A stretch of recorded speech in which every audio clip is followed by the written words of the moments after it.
Baik, kalau bertanya alif saja kembali kepada apa namanya sir daripada setiap huruf ya.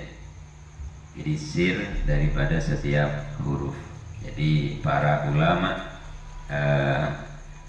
ulama hikmah itu, atau kita kalau misalkan pakai referensi dari kitab Al-Itqan, alif itu ketika di surat atau di huruf-huruf muqatta'ah, contohnya di alif lam mim, nah itu kan diawali juga dengan huruf alif. Maka alif di situ bermakna Allah. Artinya itu apa? Akronim ya, kayak singkatan. Jadi alifnya itu Allah, lamnya itu Jibril, mimnya itu Muhammad. Itu bisa kita lihat dalam kitab Al-Itqan Lis-Suyuti. Nah, huruf alif ini kemudian dipakai oleh Allah untuk mensifati Allah itu sendiri dengan kata ahad. Kul huwallahu ahad. Jadi kul huwallahu ahad. Jadi alifnya itu menunjukkan kepada keakuan Allah itu sendiri yang Maha Esa. Nah, ahad ini ketika akan menciptakan alam semesta beserta isinya itu nggak bisa hancur terus, nyiptakan langit hancur, nyiptakan bumi hancur. Kenapa? Karena ahad itu tidak bisa ditampung oleh apapun. Dia al-waibul mutlak, dia yang kemahakuasaannya luar biasa. Jadi tidak ada yang bisa menyaingi dia. Iya memang. Nah, terus kenapa? Bagaimana kemudian alam ini tercipta? Maka Allah tiupkan, nah karena kita bahas ruh tadi, Allah tiuplah ruh pertama. Ruh pertama itu kemudian Allah beri nama Ahmad. Jadi ahad itu ditambahi huruf mim. Itu aslinya ahad, kemudian ditambahilah huruf mim menjadi Ahmad. Dengan adanya huruf mim itu yang mampu menampung alam semesta beserta isinya. Nah, Ahmad inilah yang menjadi simbol dan simal dari seluruh alam semesta, yang kemudian itu dibawa oleh Rasulullah kepada kita bersama menjadi syariat sholat. Ahmad itu alif itu berdiri, ruku itu ha, sujud itu mim, duduknya itu adalah dal. Nah, bagaimana aplikasinya? Ketika jenengan sholat dalam kesehariannya, apakah ketika berdiri itu merasa sebagai alif atau tidak? Badan ini kita rasakan sebagai bentuk alif atau tidak?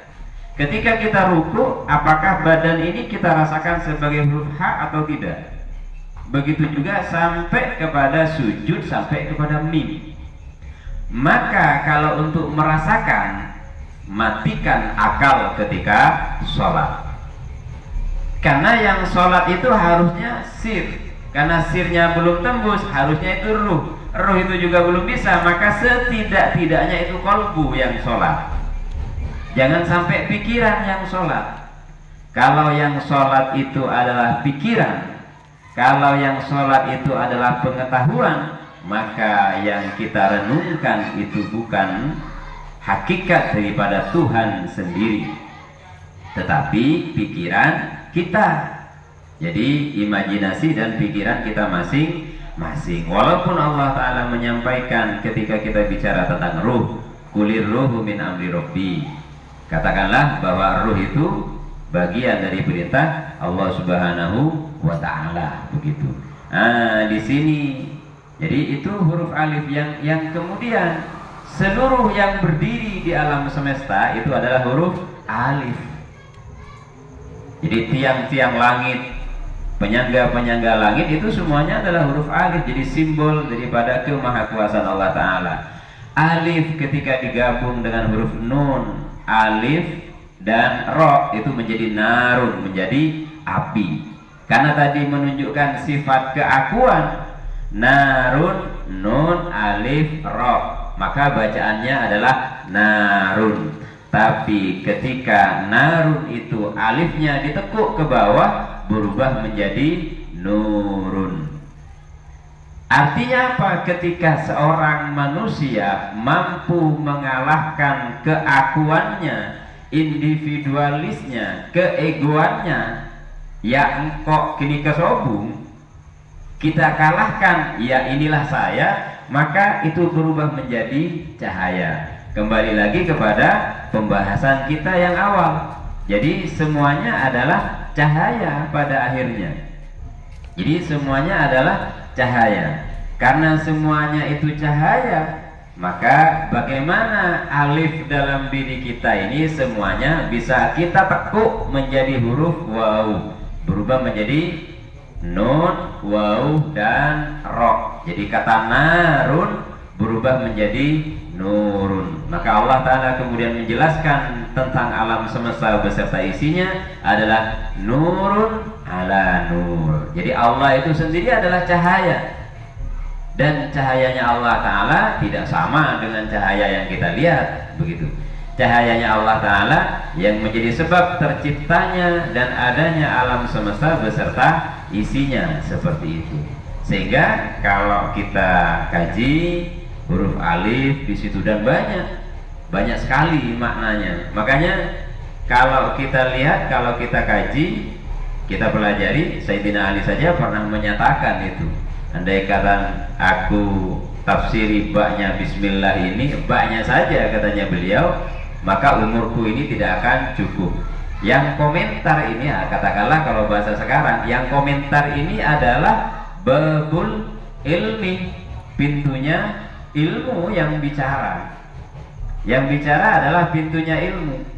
Maka pintu ilmu ini ketika menyampaikan huruf ba itu luar biasa. Itu saja beliau menyampaikan, umurku tidak akan cukup. Nah, itu Sayyidina Ali sudah yang bilang gitu, apalagi kita-kita gitu loh. Makanya Sayyidina Ali itu pernah menyampaikan di masa-masa akhirnya, saluni qabla an tafkiduni anil ilmil awwalin wal akhirin. Beliau menyampaikan kepada para muridnya, bertanyalah kalian kepadaku anil ilmil awwalin, dari ilmu-ilmu yang terdahulu sampai ilmu yang akan datang. Itu kata beliau, qabla an tafkiduni, sebelum kalian kehilangan aku. Artinya apa? Artinya memang ketika Sayyidina Ali itu ditanya oleh para sahabat, beliau selalu ada jawabannya. Bahkan dalam sebuah kisah, Sayyidina Umar itu pernah ditanya oleh pendeta-pendeta Yahudi. Terus singkat cerita, laula Ali lahalaka Umar. Ini dalam keilmuan. Sayyidina Umar pun mengakui bagaimana keilmuannya Sayyidina Ali bin Abi Thalib. Nah, dan beliau pula yang beberapa riwayat menjelaskan beberapa huruf, tapi tidak semua huruf hijaiyah gitu. Jadi orang yang paham huruf itu kalau dipakai benar, ya dipakai benar dalam kehidupan, jenengan paham alif, maka tidak akan pernah naruh barang itu miring. Naruh barang yang misalkan harusnya berdiri, ya dia akan ditaruh berdiri, tidak akan taruh miring. Contoh misalkan seorang khotib mau naruh apa namanya, tongkat gitu. Tongkat itu harusnya bagaimana? Tegak, tidak miring kalau yang paham huruf alif. Nah, makanya di mimbar-mimbar itu kadang ada lubangnya untuk kita tegakkan itu huruf alif itu. Ya, nanti kalau keseringan tongkatnya miring, ya nanti di antara yang ceramah itu ceramahnya pasti miring. Wah, nggak mungkin itu, karena itu bahasa alam. Bahasa huruf itu bahasa alam semesta. Jadi bahasa huruf itu adalah bahasa alam semesta beserta isinya. Makanya Allah Ta'ala itu menyampaikan bahwa ketika wa yatafakkarun, ketika kita renungkan kata tafakkur itu, fi khalqis samawati wal rabbana ma khalaqta hadza batila. Kalau ahli hikmah menyatakan bahwa Quran itu ada 3, yaitu Al-Quranul Karim yang kita baca, kemudian Al-Quranul Majid, alam semesta beserta isinya, itu juga Quran. Kemudian di antara semuanya itu Quran yang tertulis ini itu namanya Quran Karim. Quran yang terkembang di hadapan kita ini, pohon, lautan, pegunungan dan sebagainya, itu sebenarnya adalah percikan-percikan huruf Quran yang kita saja yang nggak pernah lihat. Kenapa? Ya basirohnya terhalang. Makanya kalau para sufi, para aulia illah itu kadang tidak mau keluaran, bukan apa? Bukan beliau-beliau itu menjaga diri dari berbagai macam. Kalau yang sampai kepada sirrul asrar itu, maka beliau tidak khawatir bergerak salah hurufnya dalam kesehariannya. Nah kita ya karena tidak tahu, kayaknya lebih enak jadi orang tidak tahu ya daripada jadi orang tahu, karena tahu itu terikat nanti. Jadi semuanya terhalang dia untuk melakukan apapun. Tapi disitulah Allah Ta'ala kalau sudah berkehendak, wa may yudlillah fala mayyadillahu fala mudillalah, bahwa kalau Allah itu sudah berikan kita petunjuk, nah ya nggak ada yang bisa menghalangi kita untuk kemudian mengamalkan petunjuk itu. Jadi yang ketiga apa? Quranul Karim, Quranul Majid. Yang ketiga adalah Quranul Jam'i. Jadi semua yang ada di dalam alam semesta termasuk di dalam Quran itu terpadu dalam diri yang disebut dengan manusia. Apa ini dasarnya? Kalimat yang kita sampaikan ini apa dasarnya? Kok bisa tubuh manusia itu disebut sebagai Quran? Bukan tubuhnya, tapi ketotalitas manusia, dohiron wa batinannya manusia itu adalah Quran. Di mana? Ketika Sayyidatuna Aisyah Ar-Ridha ditanya oleh sahabat, wahai ya ummahat, ya ummal mu'minin, wahai ibunya orang mukmin, akhlaknya Nabi itu kayak apa ya? Akhlaknya Nabi itu gimana ya? Kemudian beliau menjawab, khuluquhul Quran. Akhlaknya adalah Quran. Berarti Nabi itu Quran hidup.